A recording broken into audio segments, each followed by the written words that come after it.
السلام علیکم ورحمۃ اللہ وبرکاتہ۔ وعلیکم السلام، ماشاء اللہ۔ عبد الرحمن خیریت سے ہیں؟ جی اللہ کا شکر۔ آواز آ رہی ہے میری؟ اچھا سب لوگ حضرت، ماشاء اللہ، ٹھیک ہے۔ یہ حضرت کے نواسے ہمارے ساتھ شریک ہیں، ماشاء اللہ۔ یہ دیکھ رہا ہے کیا ہے عبدالباری کا علی، ہاں جو آپ سے مرابط تھے۔ ہم تو اس کو غنیمت سمجھتے ہیں کہ آپ حضرات سے ملاقات ہو گئی، اس جزاک بہانے اللہ۔ اور کچھ بھی باتیں ہو جائیں گی۔ اللہ پاک آپ کو بھی ہم کو قبول فرما کر اجر و ثواب قبول رہے۔ آمین۔ آپ کی اجازت ہو تو ہم پروگرام شروع کرتے ہیں۔ جی بسم اللہ۔ الحمد للہ رب العالمین، واشهد ان لا الہ الا اللہ ولی الصالحین، واشهد ان محمدا عبدہ ورسولہ۔ قابل احترام مہمان خصوصی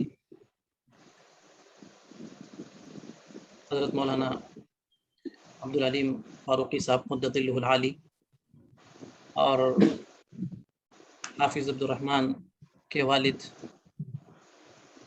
جناب محترم مفتی عبداللہ نجیب الحق صدیقی، اور تمام شرکاء، پارٹیسپینٹس، سامعین و سامعات جو دنیا کے مختلف ملکوں اور علاقوں سے ہمارے ساتھ یوٹیوب پہ جڑے ہوئے ہیں، اور ہم سب حضرت سے استفادہ کرنے کے متمنی ہیں۔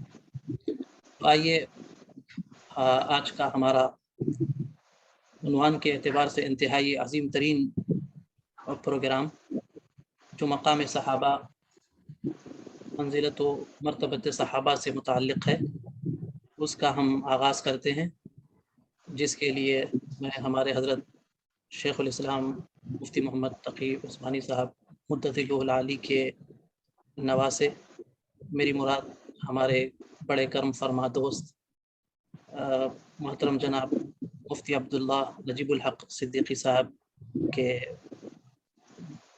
صاحبزادے حافظ محمد عبد الرحمن سے میں درخواست کرتا ہوں کہ ہمارے اس پروگرام کا آغاز اپنی تلاوت سے فرمائیں۔ حافظ عبد الرحمن صدیقی۔ اعوذ باللہ من الشیطان الرجیم، بسم اللہ الرحمن الرحیم۔ لقد صدق اللہ رسولہ الرؤیا بالحق، لتدخلن المسجد الحرام إن شاء الله آمنين، إن شاء الله آمنين محلقين رؤوسكم ومقصرين لا تخافون، فعلم ما لم تعلموا فجعل من دون ذلك فتحا قريبا۔ هو الذي أرسل رسوله بالهدى ودين الحق ليظهره على الدين كله، وكفى بالله شهيدا۔ محمد رسول الله والذين معه أشداء على الكفار رحماء بينهم، تراهم ركعا سجدا يبتغون فضلا من الله ورضوانا، سيماهم في وجوههم من أثر السجود، ذلك مثلهم في التوراة ذلك مثلهم في التوراة ومثلهم في الإنجيل كزرع أخرج شطأه فآزره فاستغلظ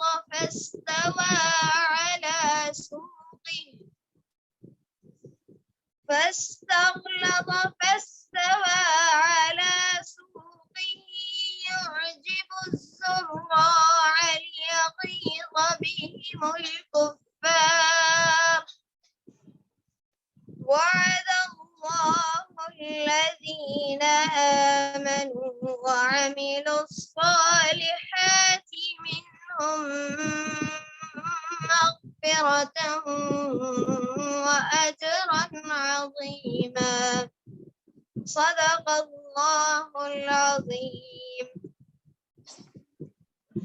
جزاکم اللہ خیرہ عبد الرحمن، اللہ تبارک و تعالیٰ آپ کے قرآن شریف کے پڑھنے کو بہت قبول و منظور فرمائے اور ہم سب کو آپ سے ایسے ہی فائدہ اٹھانے کی توفیق نصیب فرمائے، آپ کو ان مقامات پر پہنچائے جن پر آپ کے نانا محترم ہیں، اور اللہ ہمیں استفادے کی آپ سے توفیق عطا فرماتا رہے۔ قابل احترام سامعین و سامعات، میں بہت مختصر سا تعارف الفجر اسلامک سینٹر اور آج کے ہمارے مہمان خصوصی جانشین اہل سنت والجماعت کا انشاءاللہ مختصر سا میں تعارف کرواؤں گا، پھر اس کے بعد اصل تو ہمیں حضرت سے استفادہ کرنا ہے، تو ہم اصل کی طرف لوٹیں گے۔ الفجر اسلامک سینٹر ایڈمنٹن کینیڈا میں قائم ہوا ہے، جو پینڈیمک کے دوران 2020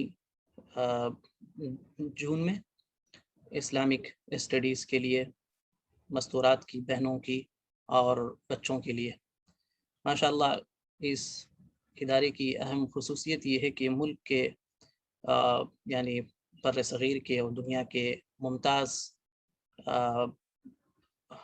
لیڈنگ کرنے والے جو علماء ہیں، رہبری کرنے والے جو علماء ہیں، ان کی صاحبزادیاں یا ان کی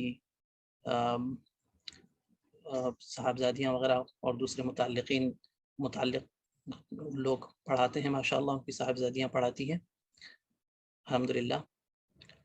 یہاں پر قرآن، حدیث، فقہ اسلامی، سیرت النبی، قرآن حفظ، ریسیٹیشن، میموریزیشن وغیرہ کی کلاسز بھی چلائی جاتی ہیں الحمدللہ۔ ہماری معلمات میں قابل ذکر حضرت شیخ الاسلام مفتی تقی عثمانی صاحب کی صاحبزادی، حضرت مفتی رفیع عثمانی صاحب کی صاحبزادیاں قابل ذکر ہیں الحمدللہ، ان سے ہم استفادہ اور ہماری جو بہنیں ہیں استفادہ کرتی ہیں۔ لڑکوں کے لیے بھی قرآن شریف کے حفظ اور قرآن شریف کو ناظرہ پڑھنے کی کلاسز چلائی جاتی ہیں الحمدللہ۔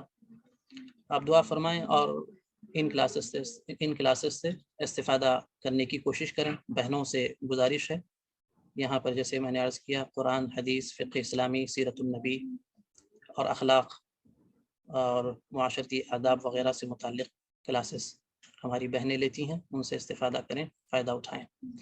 اور جہاں تک آج کے ہمارے مہمان خصوصی کا تعلق ہے، وہ تو محتاج تعارف نہیں ہے۔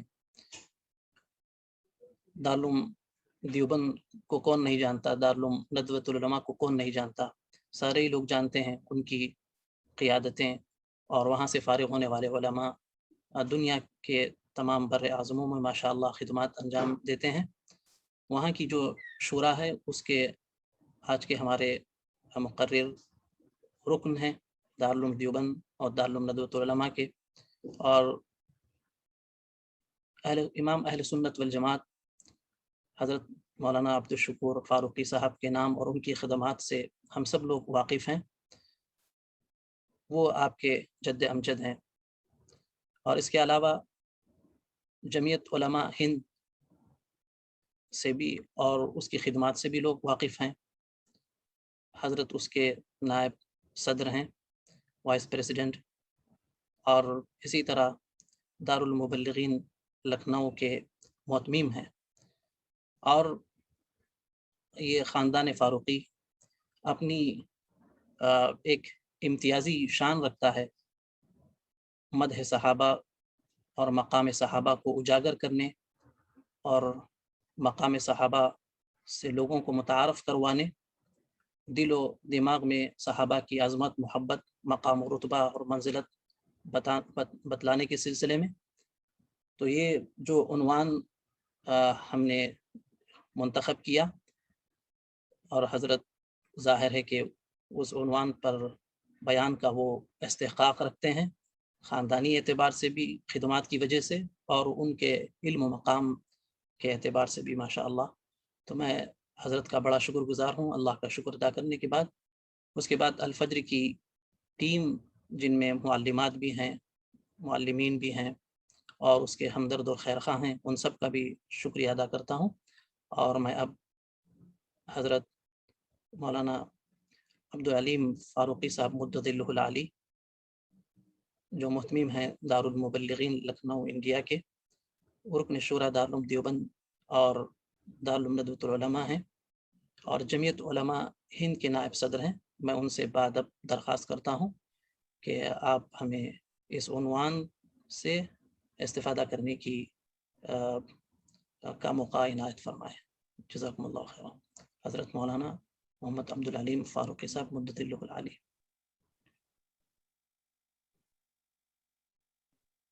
بسم اللہ الرحمن الرحیم۔ الحمد للہ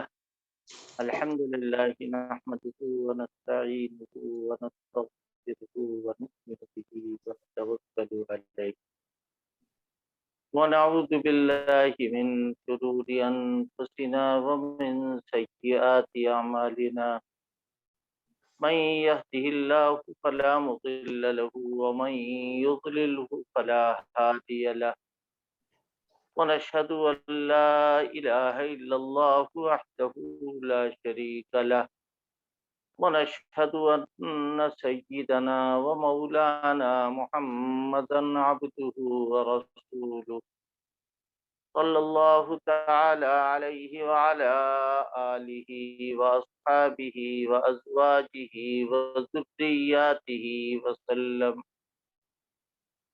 رب اشرح لي صدري ويسر لي أمري واحلل عقدة من لساني يفقهوا قولي، أما بعد فأعوذ بالله من الشيطان الرجيم، بسم الله الرحمن الرحيم۔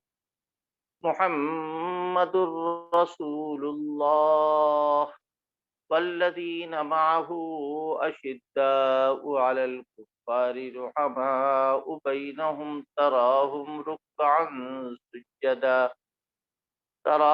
ركعا سجدا يبتغون فضلا من الله ورضوانا، سيماهم في وجوههم من أثر السجود، ذلك مثلهم في التوراة ومثلهم في الإنجيل، إلى آخر الآية۔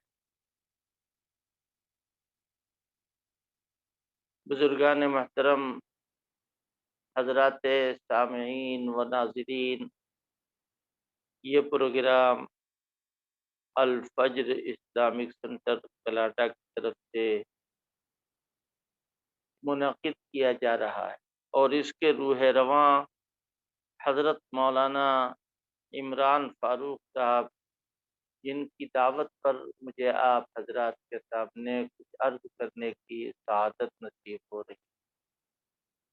میں آپ تمام سامعین اور ناظرین سے درخواست گزار ہوں کہ آپ بیان کے لیے دعا فرمائیں کہ اللہ پاک کام کی بات کہلوا دے، اور پھر جو باتیں ماننے کی ہیں انہیں ماننے کی توفیق عطا فرما دے۔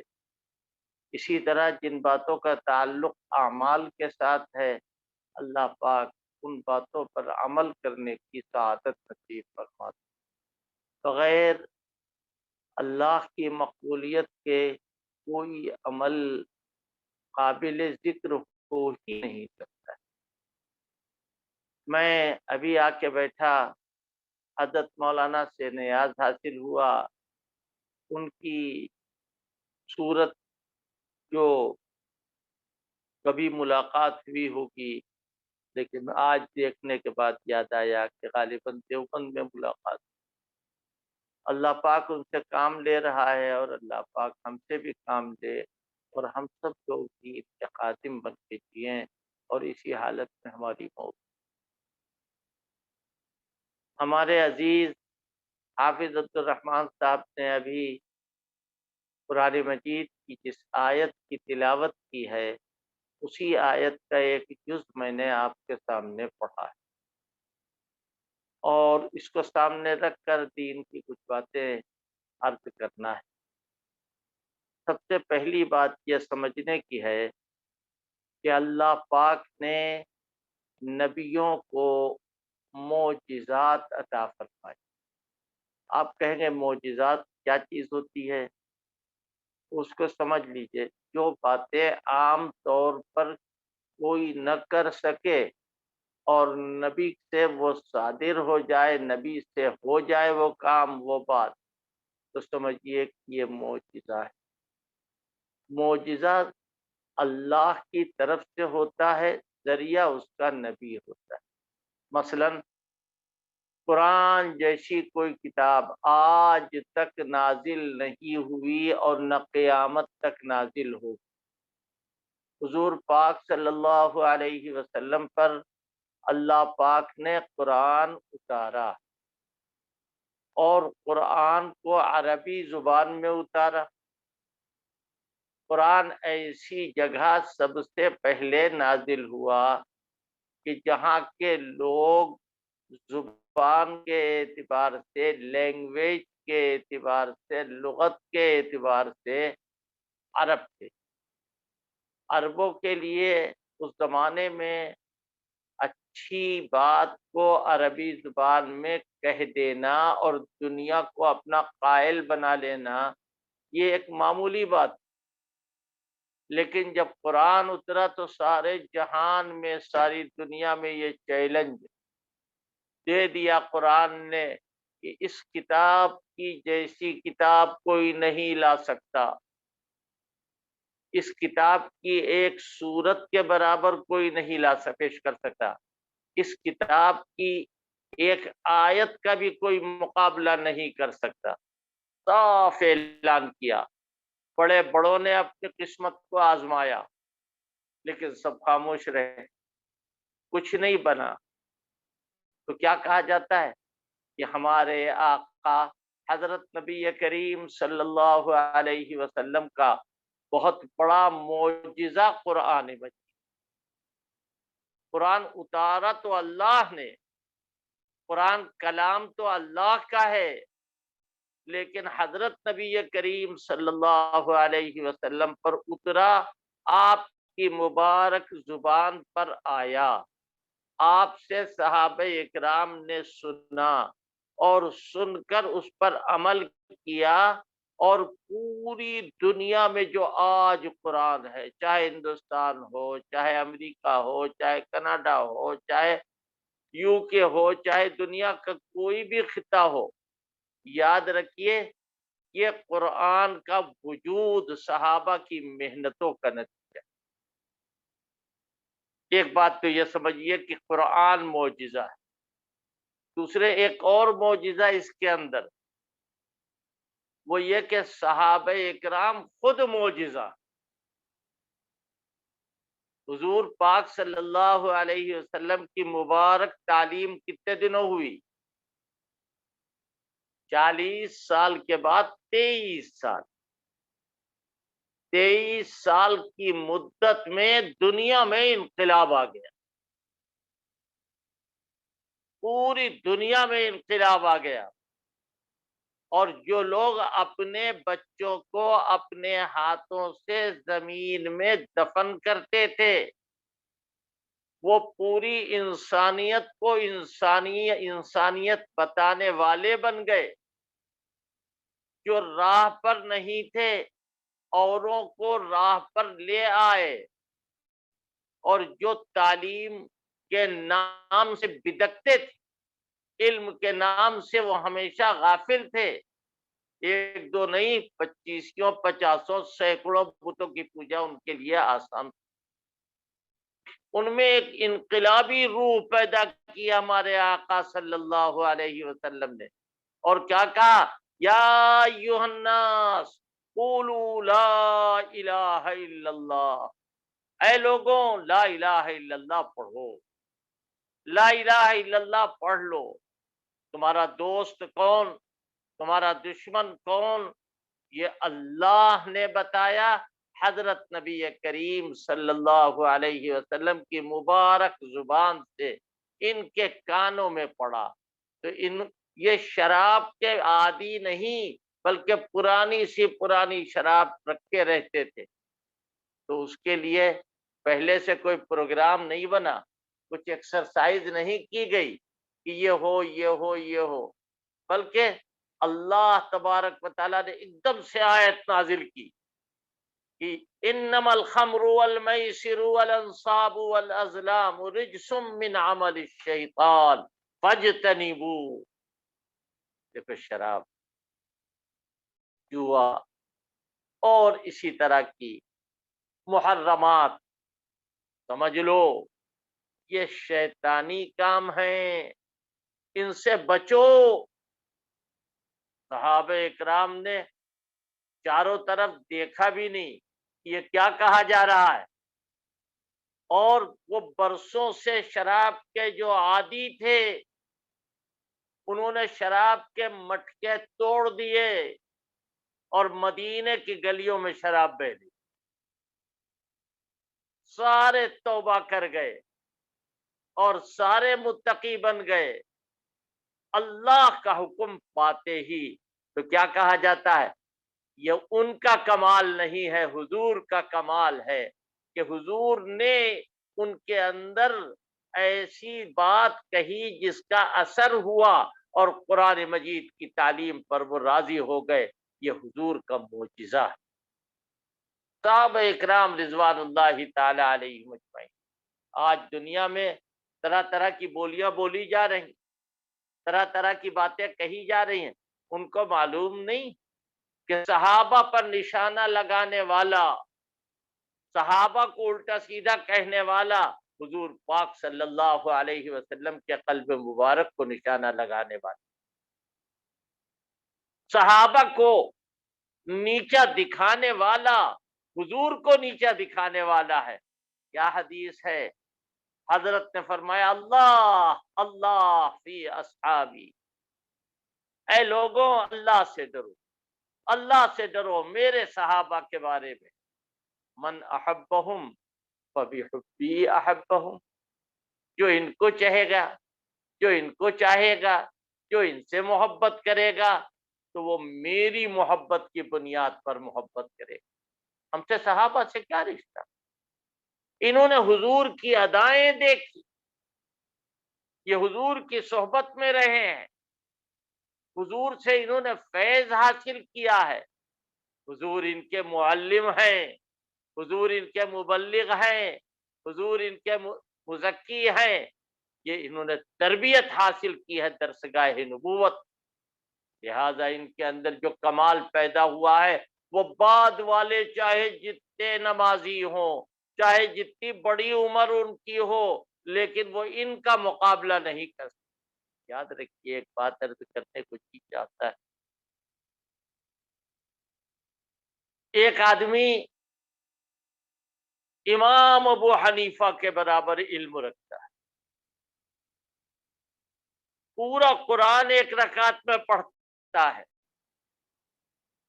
اور اسی طرح کے سینکڑوں ہزاروں آدمی جن کی عمریں لمبی لمبی ہیں، 50 سال سے وہ نماز پڑھ رہے ہیں، حج کر رہے ہیں، اللہ کے سامنے رو رہے ہیں، گڑ گڑا رہے ہیں،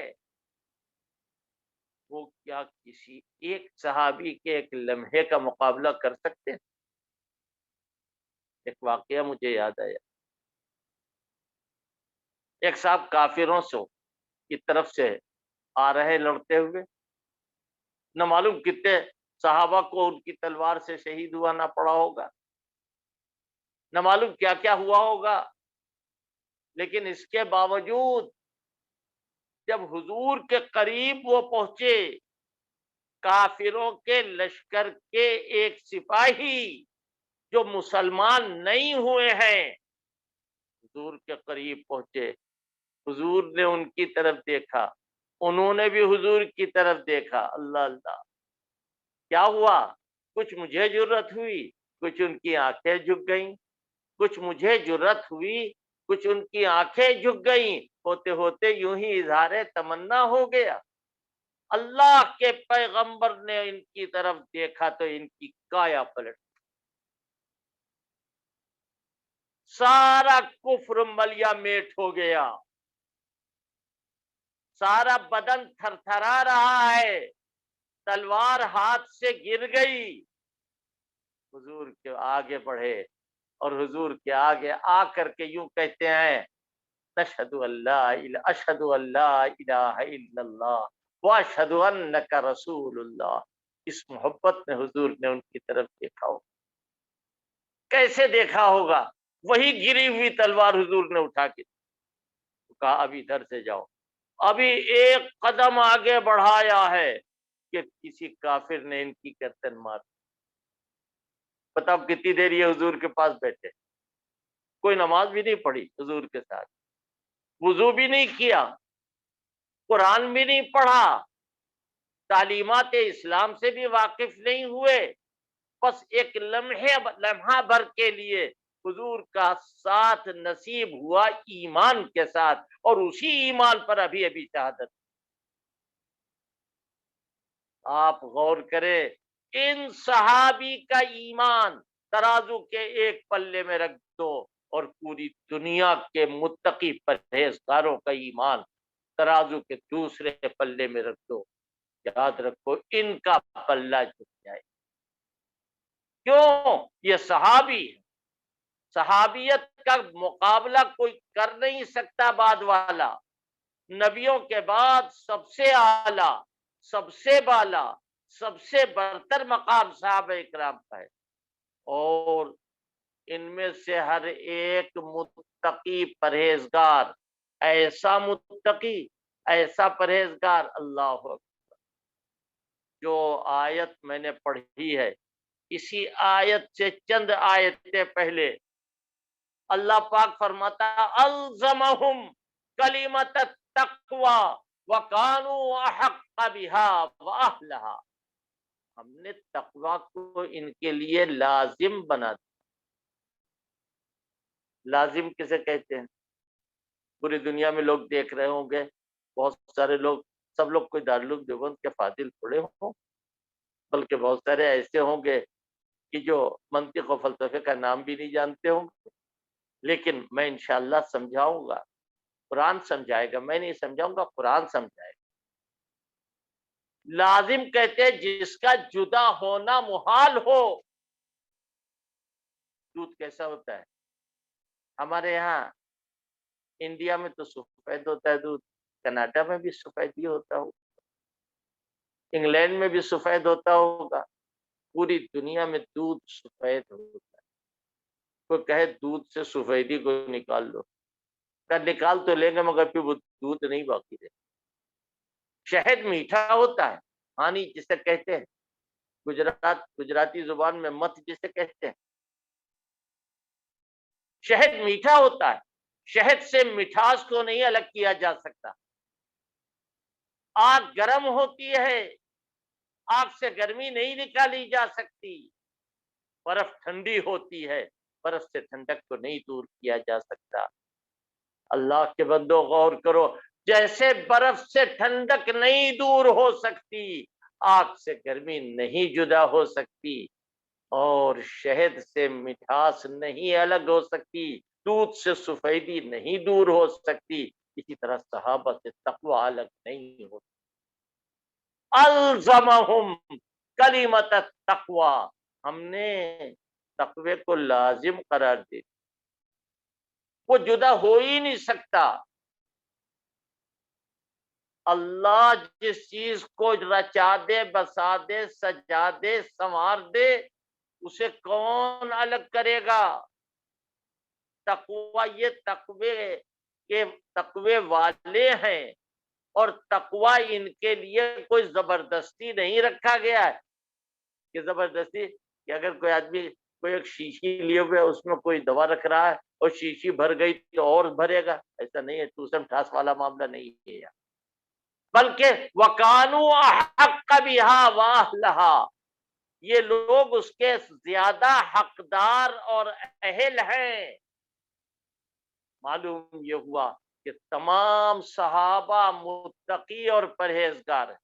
ایک جگہ فرمایا حبب الیکم الایمان، حبب الیکم الایمان وزینہ فی قلوبکم وکرہ الیکم الکفر والفسوق والعصیان، ہم نے ایمان کو اے اصحاب محمد تمہارے لیے محبوب قرار دے دیا۔ معلوم یہ ہوا کہ ایمان کو یہ چہتے ہیں، محبت کرتے ہیں، ایمان کے بغیر یہ جی نہیں سکتے، اور کفر کو، فسق کو، فجور کو، ساری باتوں کو تمہارے لیے ناپسند کرتے۔ ہم لوگ خوشبو چاہتے ہیں، خوشبو سب لگاتے ہیں، لیکن نجاست والی بو کوئی نہیں لگاتا ہے۔ معلوم یہ ہوا جس طریقے سے نجاست کو ہم نجاست سمجھ رہے ہیں، صحابہ اکرام کے نزدیک فسق و فجور نجاست کی طرح ہے، وہ اس سے دور رہنے والے ہیں۔ صرف یہی نہیں بلکہ ایک آیت میں اور اس بات کو فرمایا گیا، فرمایا قرآن پاک کو دیکھو تو صحابہ اکرام کی تعریف سے لبریز ہے، قرآن بھرا ہوا ہے۔ ایک جگہ فرمایا والذین، فرمایا کہ وہ لوگ کہ جو مدینے میں رہتے ہیں، وہ لوگ کہ جو مدینے میں رہتے ہیں، ایمان میں رہتے ہیں، مدینے کا ایک نام ایمان بھی ہے، وہ ایمان میں رہتے ہیں، وہ مدینے میں رہتے ہیں، اور آگے کیا کہا یحبون من ہاجر الیہ، وہ جو ہجرت کر کے آئے مدینے میں ان سے محبت کرتے ہیں، والذین تبوؤا الدار والایمان، وہ لوگ جو الدار میں رہتے ہیں، مدینے کا نام ایمان سمجھ کر کے اس کا ترجمہ کرو۔ اللہ کیا کہہ رہا ہے؟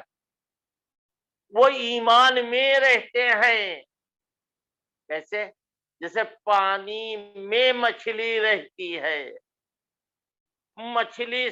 مچھلی کو پانی سے الگ کر دو، مچھلی مر جائے گی۔ جس طرح مچھلی کے لیے چہیتا پانی ہے، صحابہ کے لیے اسی طرح چہیتا ایمان۔ وہ ایمان سے دور نہیں، وہ جیے گے تو ایمان میں جیے گے۔ لہذا اللہ تبارک و تعالیٰ، پھر اس کے ساتھ ساتھ ایک بات اور ذہن میں رکھو، صحابہ معصوم نہیں، صحابہ معصوم نہیں ہیں۔ کیوں؟ عصمت خاصہ نبوت کا ہے، نبی معصوم ہوگا، غیر نبی، نبی کے علاوہ کوئی معصوم نہیں۔ صحابہ نبی نہیں ہیں، صحابہ اکرام رضوان اللہ تعالی علیہم اجمعین صحابی ہیں، معصوم نہیں ہیں۔ اگر ان سے کوئی خطا ہو جائے، غلطی ہو جائے تو ہم کیا کریں؟ ان کا کلاس لیں، ان پر تنقید کریں، ان کو الٹا سیدھا کہیں؟ نہیں۔ اگر ان سے کبھی کوئی غلطی ہوئی ہے تو اللہ نے ان کو خصوصی توبہ کی توفیق نصیب فرمائی، اور انہوں نے اللہ کی جناب میں توبہ کی۔ توبہ تو ہم بھی کرتے ہیں، آپ بھی کرتے ہیں۔ کوئی صاحب ہیں پوری دنیا میں جو قسم کھا کے کہتے ہیں میری توبہ قبول ہو گئی، اللہ نے میرے گناہ کو معاف کر دیا؟ چلیے اور اوپر چلے جائیے، امام بخاری کے زمانے میں کوئی تھا؟ اور اوپر چلے جائیے، تابعین کے زمانے میں، طب تابعین کے زمانے میں کوئی ہے ایسا کہ جو کہتے ہماری توبہ قبول ہو گئی؟ ہمیں معلوم ہے کوئی دنیا میں ایسا پیدا نہیں ہوا.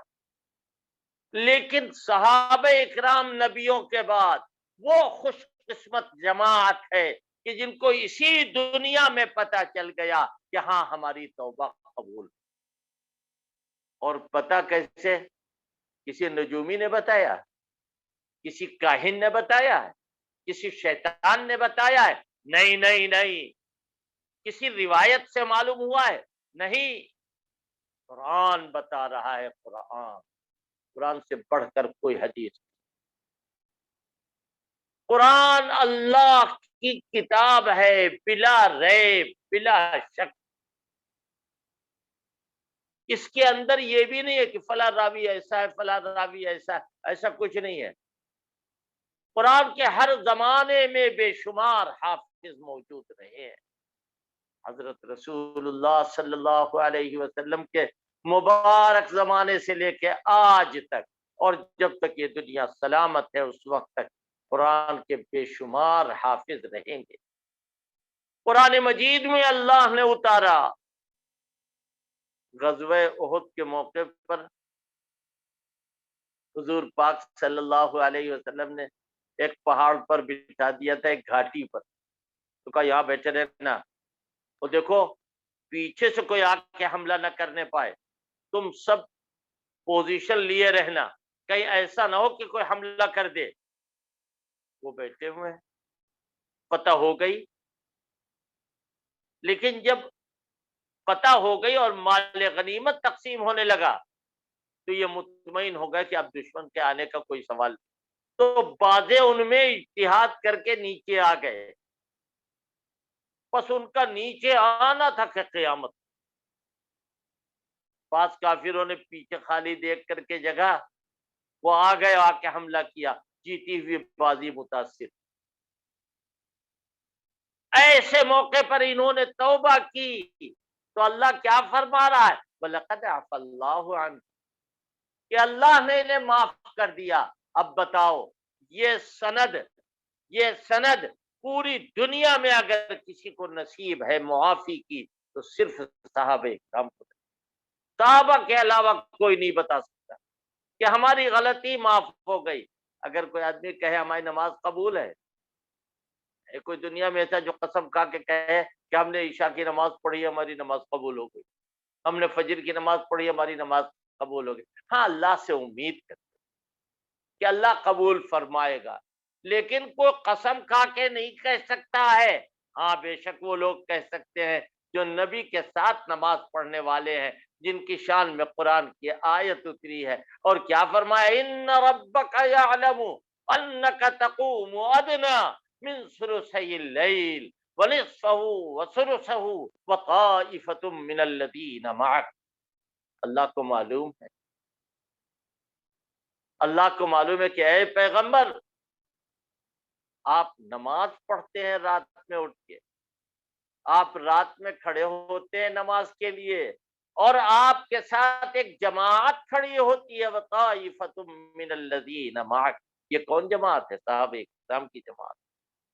اللہ نے فرمایا اسی صورت میں جس کی میں نے آیت پڑھی ہے اور اس بچے نے آیت پڑھی. اللہ فرمایا لقد رضی اللہ عن المؤمنین اذ یبایعونک تحت الشجرہ. اللہ راضی ہو گیا. عربی زبان میں ماضی کا لفظ بولتے، انگریزی میں پاسٹ، گزرے ہوئے زمانے. انگریزی میں کیا کہتے ہیں؟ کہ ہو چکا. یہ اللہ راضی ہو چکا، اللہ راضی ہو گیا گزرے ہوئے زمانے میں. اور اللہ جس سے راضی ہو جائے پھر بعد میں ناراض نہیں. اور پھر ان کے مرتبے کو بیان کیا گیا. وَلَوْ قَاتَلَكُمُ الَّذِينَ كَفَرُوا لَوَلَّوُا الْأَدْبَارَ ثُمَّ لَا يَجِدُونَ وَلِيًّا وَلَا نَصِيرًا. یا الذین کفروا، اگر تمہارے مقابلے پر آئیں اور تم ان کے ساتھ قتال کرو تو یہ پیٹ پھیر کر بھاگیں گے، یہ پیٹ پھیر کر بھاگیں گے. قرآن کیا کہہ رہا ہے ان نبیوں کے لیے؟ انہم لہم المنصورون وان جندنا لہم الغالبون، یہ تو نبیوں کے لیے ہے۔ اور ولو قاتلکم الذین کفروا لولوا الادبار ثم لا یجدون ولیا ولا نصیرا، یہ صحابہ اکرام کی، یہ صحابہ اکرام رضوان اللہ تعالی علیہم اجمعین۔ تو عرض یہ کرنا ہے کہ صحابہ سے بڑھ کر روئے زمین پر کوئی جماعت نبیوں کے بعد نہ پیدا ہوئی ہے اور نہ پیدا ہوگی۔ کیوں؟ صحابیت کوئی کورس نہیں ہے کہ فلاں یونیورسٹی میں پڑھ لو اور تمغہ حاصل کر لو، گولڈ میڈل مل جائے تو اس کے بعد میں تم صحابی کے اوپر خوب پیشہ چلاؤ، خوب صحابہ کو الٹا سیدھا کہہ سکتے ہو، اس لیے کہ تمہارا مرتبہ اونچا ہو گیا، صحابہ کو گولڈ میڈل نہیں ملا، تمہیں گولڈ میڈل مل گیا۔ یہ تمہارا پاگل پن ہے اگر یہ تم سوچو کہ وہ گولڈ میڈل، ارے وہ گولڈ میڈل کی کوئی اوقات نہیں ہے جو میڈل ان کو ملا ہے، وہ اللہ کی طرف سے سند یافتہ ہے، اللہ نے ان کی تعریف کی ہے اور اللہ کے پیغمبر نے ان کی تعریف کی ہے۔ اللہ نے کیا کہا؟ اولئک هم الراشدون فضلا من اللہ ونعما۔ اللہ کیا کہہ رہا ہے؟ یحبهم ویحبون، اللہ انہیں چاہتا ہے، یہ اللہ کو چاہتا ہے۔ اللہ تو یہ کہہ رہا ہے، ہم تو کہتے ہیں کہ صحابہ اکرام رضوان اللہ تعالی علیہم اجمعین کے پاس جو تمغہ، جو سند ہے وہ کیا؟ رضی اللہ عنہ ورضوا عنہ۔ اسی طرح یہاں فرمایا لقد رضی اللہ عن المؤمنین، اللہ راضی ہو گیا ان مسلمانوں سے، ان مومنین سے جنہوں نے درخت کے نیچے اے پیغمبر آپ کے ہاتھ پر بیعت۔ اس بیعت کا بھی ایک عجیب واقعہ میں تفصیلات میں جائے ہوئے بغیر عرض کرتا ہوں۔ حضرت عثمان کو حضور نے اپنا قاصد بنایا تھا اور یہ مکے والوں سے بات کرنے کے لیے گئے تھے۔ حدیبیہ ایک مقام ہے جہاں پر الشمیسی لکھا ہوتا ہے، جب آپ حج کرنے جائیں گے تو انشاءاللہ دیکھیں گے، اسی کے آس پاس۔ اور وہاں تک حضور آ گئے، مکے والوں نے کہا کہ نہیں، ہم مکے میں نہیں آنے دیں گے۔ حضرت عثمان کو اور ان کے ساتھ چند صحابہ اکرام کو حضور نے اپنا قاصد بنا کے بھیجا، اپنا قاصد، کہ جاؤ مکے والوں سے جا کے بات کرو۔ حضرت عثمان گئے تو مکے والوں نے کہا کہ آپ اگر چاہیں تو طواف کر لیں، لیکن محمد آئیں گے ہم ان کو طواف نہیں کرنے دیں گے۔ حضرت عثمان غنی کی جگہ پر اگر ہم ہوتے تو فوراً جلدی سے طواف کر لیتے۔ انہوں نے کیا کہا کہ ہم طواف نہیں کریں۔ کیوں؟ ہم طواف جب کریں گے جب ہمارے آقا جس تمنا اور آرزو میں حضور وہاں پڑے ہوئے ہیں ان کو نصیب نہ ہو اور ہمیں نصیب ہو جائے۔ بڑا برا لگا مکے والوں کو حضرت عثمان کو قید کر، اور حضور کے پاس خبر پہنچی کہ حضرت عثمان شہید ہو گئے۔ جب حضور بیعت فرما رہے تھے، اپنے ہاتھ صحابہ اکرام کے ہاتھ میں دے کر، صحابہ کا اپنے ہاتھ میں ہاتھ لے کر بیعت کر رہے تھے، تو درمیان بیعت یاد آیا کہ عثمان تو ہے ہی نہیں، ان کی طرف سے کیسے بیعت ہو، ان کی بیعت کون کرے گا؟ حضور نے خود اپنا ایک ہاتھ بلند کیا اور دوسرے ہاتھ پر رکھا، فرمایا ہاذہ لعثمان، یہ عثمان کی طرف سے میں بیعت کر رہا ہوں۔ اتنی بڑی فضیلت، اتنی بڑی فضیلت۔ صحابہ اکرام میں بعد میں چرچا ہوا اور کہا ہماری بیعت تو ہم نے اپنے ہاتھوں سے کی، عثمان کو دیکھو ان کی بیعت تو خود رسول اللہ صلی اللہ علیہ وسلم کے ہاتھوں سے۔ اور بعض لوگوں نے اس سے یہ نکتہ بھی نکالا ہے کہ حضور نے اپنے ہاتھ کو عثمان کا ہاتھ کہا، اس کا مطلب یہ کہ ایک وقت آئے گا کہ عثمان اپنے ہاتھوں سے قرآن لکھیں گے تو یہ نہ کہنا کہ ان کے ہاتھ سے لکھا ہوا، یہ تو حضور کے ہاتھ سے لکھا، حضور نے ان کے ہاتھ کو ہاتھ بنایا۔ بہرحال یہ نکتہ تھا، یہ قرآن کی آیت نہیں ہے بلکہ یہ نکتہ نکالا گیا جو میں نے آپ کو بتایا۔ میں تو یہ کہہ رہا ہوں کہ صحابہ اکرام رضوان اللہ تعالی علیہم اجمعین کے برابر امت میں نہ کوئی ہوا ہے اور نہ ہو سکتا ہے۔ تو صحابیت کوئی کسبی چیز نہیں، محنت کر کے نہیں حاصل ہو سکتی، بلکہ یہ ایک ایسا مرتبہ ہے کہ جو حاصل نہیں ہو سکتا ہے جب تک اللہ انتخاب نہ بنے. جیسے نبی خود سے نہیں بن سکتا کوئی، ایسے ہی صحابی خود سے نہیں بن سکتا. اور نبی اور صحابیت سے کنیکشن کیسا ہے؟ جیسے آفتاب اور اس کی شعاعیں، جیسے چاند اور اس کی چاندنی. چاند ہوگا تو چاندنی ہوگی. اس طرح چاند کے ساتھ چاندنی ہے، ایسے ہی آقا کے ساتھ صحابیت، نبی کے ساتھ صحابیت جڑی ہوئی ہے. حضرات صحابہ رضوان اللہ تعالی علیہم اجمعین کا یہ مقام و مرتبہ قرآن میں بیان کیا گیا. ایک دو آیتیں نہیں، موقع نہیں ہے کہ تفصیلات میں جایا جائے.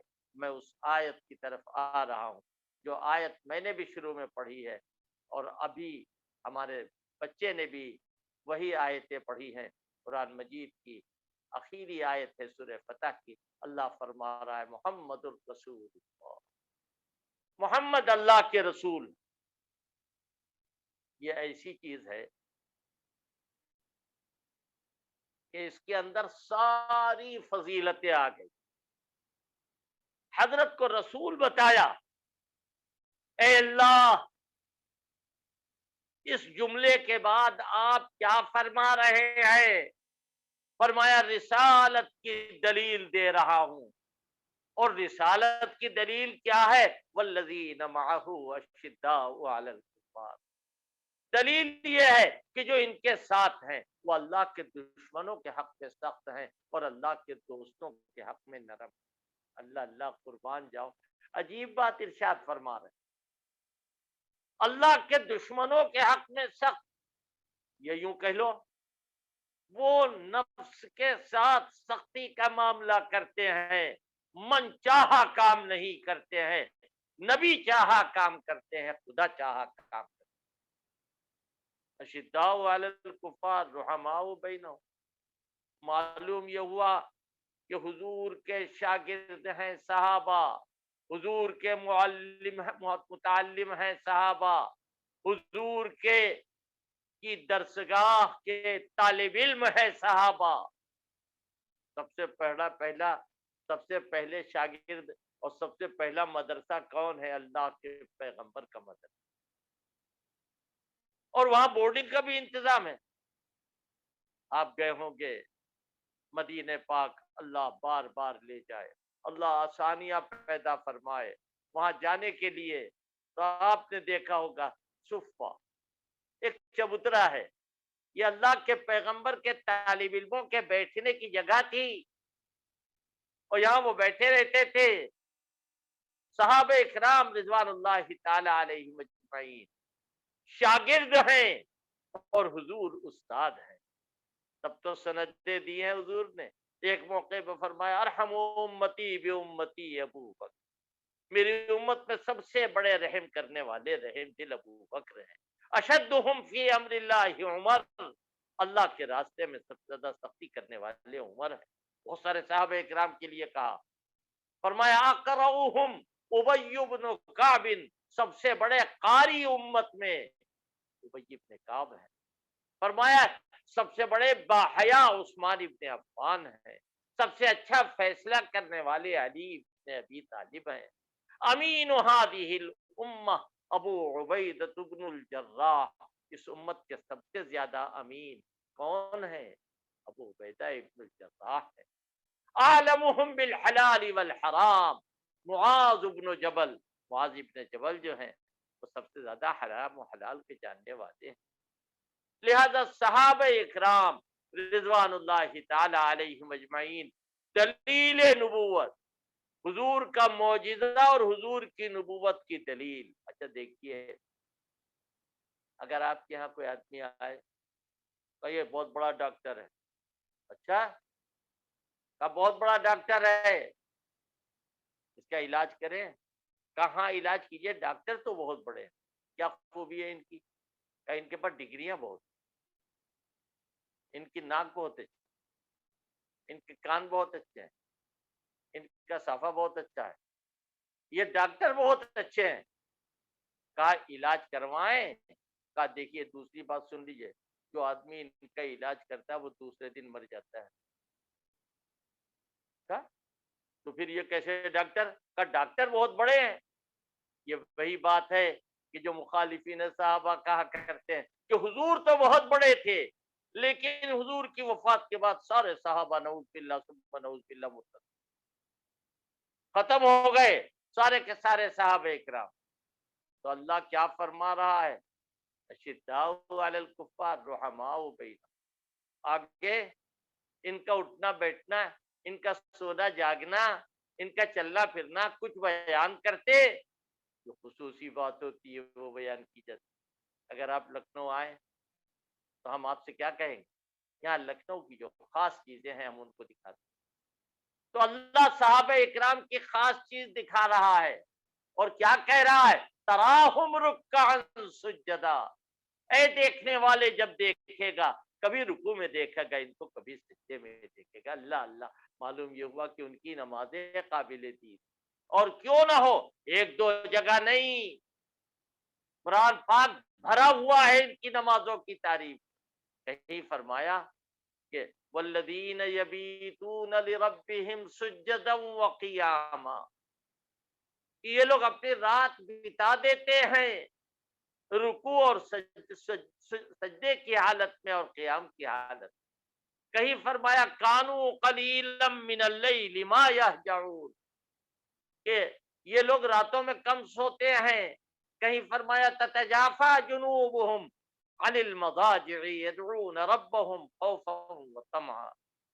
اللہ پاک ان کی نمازوں کی تعریف کرتا ہے کہ والذین هم فی صلاتهم خاشعون، کہ یہ اپنی نمازیں ویسے نہیں پڑھتے جیسے عام آدمی پڑھے، بلکہ یہ خشوع و خضوع کے ساتھ نماز ادا کرتے. صحابہ اکرام کی نمازیں مقبول عند اللہ، اس لیے کہ ان کی تعریف قرآن میں ہو رہی ہے. یہاں کیا کہا گیا؟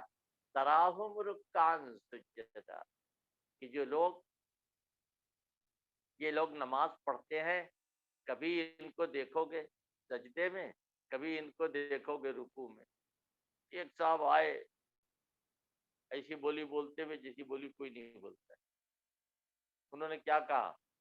کہاں نمازیں تو پڑھتے تھے لیکن آستینوں میں بتوں کو چھپا کے لے جاتے، اور جب سجدہ کرتے تھے تو بتوں کو سجدہ کرتے تھے. قربان جائیے ایسی باصلاحیت شخصیتیں صدی میں دو ہی ایک پیدا ہوتی ہے. یہ میں تنزن کہہ رہا ہوں، حقیقتاً نہیں کہہ رہا ہوں. دو چار صدیوں میں کوئی ایسا سڑی پاگل ہوتا ہوگا کہ جو یہ کہے. اور اس کے اوپر یہ پتہ کیسے چلا آپ کو؟ کہا ایک دن نماز پڑھ رہے تھے تو حضور نے کہا ہاتھ چھوڑو. ہاتھ چھوڑے تو بت گرے. تو حضور نے کہا اب کبھی ہاتھ باندھ کے نماز نہ پڑھنا، ہمیشہ ہاتھ چھوڑ کے نماز پڑھنا. سبحان اللہ، کیا فیصلہ ہوا. اور میں اس میں ایک بات الگ سے کہتا ہوں کہ حضور نے کچھ کے ہاتھ چھڑوائے تھے، کچھ کے نہیں چھڑوائے تھے. جن کے ہاتھ میں بت نہیں تھے ان سے کہا تم ہاتھ باندھے باندھے نماز پڑھو، اور جن کے ہاتھ پہ بت تھے ان سے کہا تم ہاتھ چھوڑ کے نماز پڑھو. نہ وہ ہے نہ یہ ہے. صحابہ میں عیب نکالنے والوں دیکھو صرف اتنا ہی نہیں ہے کہ تراہم رکعا سجدا. فرمایا یبتغون فضلا من اللہ ورضوانا، یہ نمازیں پڑھتے ہیں اللہ کا فضل طلب کرنے کے لیے، اللہ کی رضامندی حاصل کرتے ہیں. یہ یبتغون فضلا من اللہ ورضوانا. آگے کیا کہا؟ سیماہم فی وجوہہم من اثر السجود، ان کے چہروں سے ان کے مقبول خدا ہونے کی علامت ظاہر. اللہ اللہ، کیا کہہ رہا ہے اللہ؟ اے لوگوں، صحابہ اکرام کے چہروں پر اللہ کا نور نظر آ رہا ہے، ان کے چہرے چمک رہے ہیں. یہ نور کہاں سے آیا؟ جب دل بھر گئے اللہ کے نور سے تو اور نور آیا، اور بھر گیا دل، لبریز ہو گیا دل، تو اب وہ نور چھلک کے چہرے پر ظاہر ہوتا. لہذا اللہ تبارک و تعالی کا نور جو دل کے اندر تھا. کچھ لوگوں نے کہا چہرے پر چمک معلوم ہو رہی ہے، اس کا مطلب ہے دل میں نور نہیں. تو ہم نے کہا جس طرح آپ کے چہرے پہ پھٹکار نظر آ رہی ہے، معلوم یہ ہوا کہ دل کی پھٹکار ہے. اسی طرح آپ دیکھیں کہ اگر کوئی آدمی اللہ کی بارگاہ میں مردود قرار دیا جائے گا، جو اثرات اس کے چہرے پر ہوں گے وہ اس کے قلب کے ہوں گے. اور اسی طرح جو مقبول ہوگا، جو اثرات اس کے چہرے پر ہوں گے وہ اللہ کی چاہت کے، اللہ کی پسند کے ہوں گے. لہذا اللہ تبارک و تعالیٰ نے فرمایا سیماہم فی وجوہہم من اثر السجود ذالک مثلہم فی التوراۃ ذالک مثلہم فی التوراۃ. ہم نے ان کو توریت میں بھی یاد کیا، ہم نے ان کو انجیل میں بھی یاد کیا. دل ازل ہی سے تیرے حسن کا شیدائی ہے، دل ازل ہی سے تیرے حسن کا شیدائی ہے. وہ جو ایک چوٹ پرانی تھی ابھر آئی ہے. مبارک ہو اے اصحاب محمد آپ کو یہ فضیلت کہ اللہ کہہ رہا ہم نے توریت میں بھی تمہیں یاد کیا ہے، ہم نے انجیل میں بھی تمہیں یاد کیا ہے. قرآن کے نازل ہونے سے پہلے توریت میں بھی ان کا تذکرہ موجود ہے اور انجیل میں بھی ان کا تذکرہ موجود ہے. اور ایک آیت بھی بتا رہی ہے قرآن کی، کیا وَلَقَدْ كَتَبْنَا فِي الزَّبُورِ مِن بَعْدِ الذِّكْرِ أَنَّ الْأَرْضَ يَرِثُهَا عِبَادِيَ الصَّالِحُونَ، کہ ہم نے لکھ دیا ہے زبور میں نصیحت کے مضامین کے بعد کہ میری اس زمین کے وارث جو ہیں وہ نیک لوگ ہوں گے، وہ نیک لوگ صحابہ کرام. لہذا کیا فرمایا ہم نے توریت میں بھی تمہارا ذکر کیا ہے، توریت میں بھی مثالیں بیان کی، انجیل میں بھی مثالیں بیان کی. لہذا صحابہ اکرام کے سلسلے میں ان کے مقام کی ایک جھلک میں نے آپ کے سامنے پیش کی، اور یہ بتانے کے لیے کہ اللہ کے پیغمبر کے صحابہ اکرام کی طرف سے ہمیشہ خوش ظنی اختیار کرو، عقیدت اختیار کرو، محبت اختیار کرو، ان کی طرف سے برائی کو دل میں نہ لانا، ورنہ اللہ کے پیغمبر ناراض ہو جائے گا، اللہ ناراض ہو جائے گا. اور اللہ کے پیغمبر اگر ناراض ہوں گے اور اللہ ناراض ہوگا تو ہمارا کہیں ٹھکانہ نہیں ہوگا اور ہم برباد ہو جائیں گے. یہ چند باتیں میں نے عرض کی، اور آخری بات اور سن میرے بھائی، صحابہ اکرام دین کے لیے جیے ہیں اور دین کے لیے مرے. صحابہ اکرام اللہ کے کہے ہوئے پر جمنے والوں میں سے ہے اور اللہ کی ناراضگی سے بچنے والوں میں سے ہے. آج ہم کو اور آپ کو بھی تلاش کرنا پڑے گا صحابہ کا طریقہ کیا ہے، حضور کا طریقہ کیا ہے. بری باتوں کو چھوڑ دو، اچھی باتوں کی طرف لگ جاؤ، اپنے اوقات کی حفاظت کرو، اپنے گھر میں بچیوں کو تعلیم دو، اپنے گھر میں دین کو رائج کرو، اپنے گھر میں قرآن اور حدیث کو بیان کرو، اور جو ہمارے بزرگوں کی کتابیں ہیں وہ اپنے گھر میں روزانہ دن پڑھو تاکہ ہمارا معاشرہ درست، ہمارے معاشرے کے اندر جو برائیاں آ گئی ہیں اور وہ جڑ انہوں نے پکڑ لیا ہے وہ برائیاں دور ہو جائیں، ہم اور آپ نیک راستے پر چلنے لگے. یہی ہمارا مقصد ہے اور یہی قرآن کا مقصد ہے، یہی حدیث کا مقصد ہے. اللہ تبارک و تعالی جو کچھ کہا گیا ہے اس پر پوری طرح عمل کرنے کی توفیق عطا فرما دے، اور جو سننے والے ہیں اے اللہ ان کو اور بیان کرنے والے کو سب کو اعمال صالحہ کی توفیق عطا فرما دے. وآخر دعوانا الحمد للہ رب العالمین. حضرت آپ سے گزارش ہے دعا بھی فرما دیں، دعا کی گزارش ہے.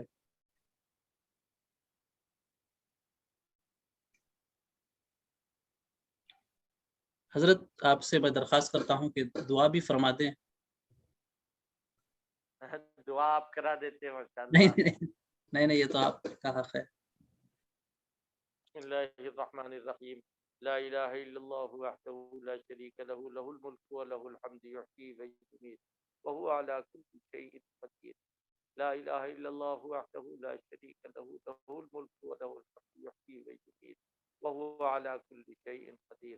اللهم صل وسلم وبارك على محمد وعلى آل محمد كما صليت على إبراهيم وعلى آل إبراهيم إنك حميد مجيد.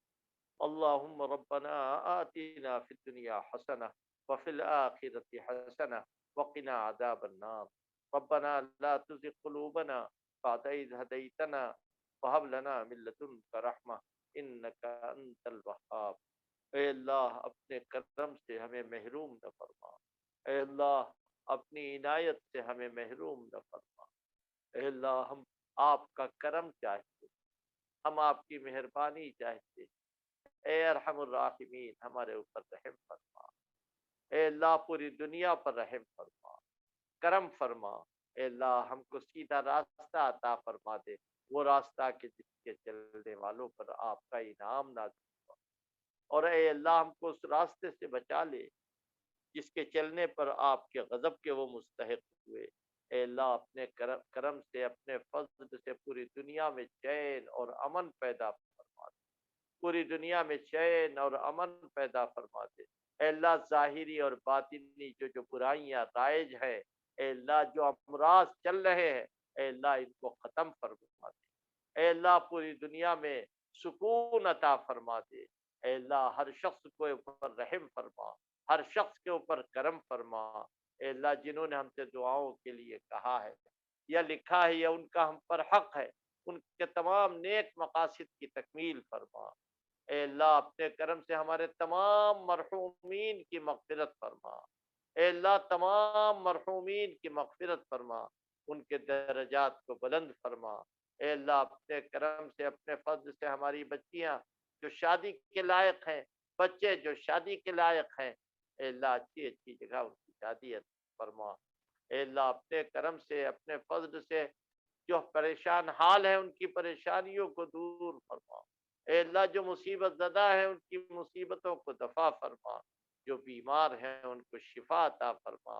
اے اللہ اپنے کرم اور اپنے فضل سے جنہوں نے ہم سے دعاؤں کی خواہش کی ہے، اے اللہ ان کی تمام جائز مرادوں کو پورا فرما دے. اے اللہ مدارس کے حال پہ رحم فرما، علماء اکرام کے حال پہ رحم فرما. اے اللہ جو ہمارے اکابر علماء یا جو ہمارے ساتھی علماء دنیا سے جا چکے ان کی مغفرت فرما. اور جو موجود ہیں اے اللہ اپنے کرم سے صحت و عافیت کے ساتھ ان کو طویل عمر عطا فرما. اے اللہ اپنے کرم سے قرآن پاک کی تلاوت کی ہمیں توفیق عطا فرما، اس کے معانی سمجھنے اور سمجھانے کی سعادت عطا فرما.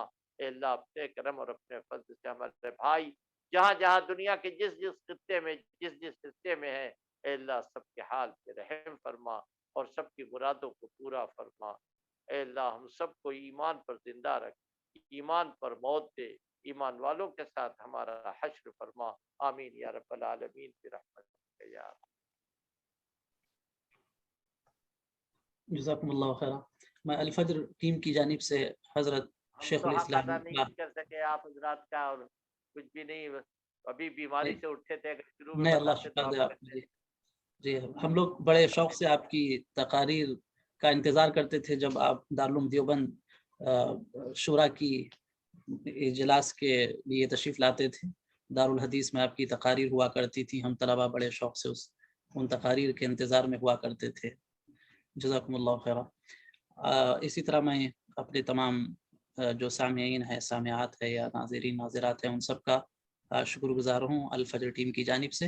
اور میں اپنی بہنوں سے خصوصی طور پر درخواست کرتا ہوں الفجر ٹیم کی بہاف میں کہ یہاں پر ہونے والی تفسیر کی کلاسز ہیں، حدیث کی ہیں، فقہ اسلامی کی ہیں، اخلاق اور معاشرت سے متعلق بھی کلاسز چلائی جاتی ہیں اور ذمہ دار معلمات ہیں ماشاء اللہ.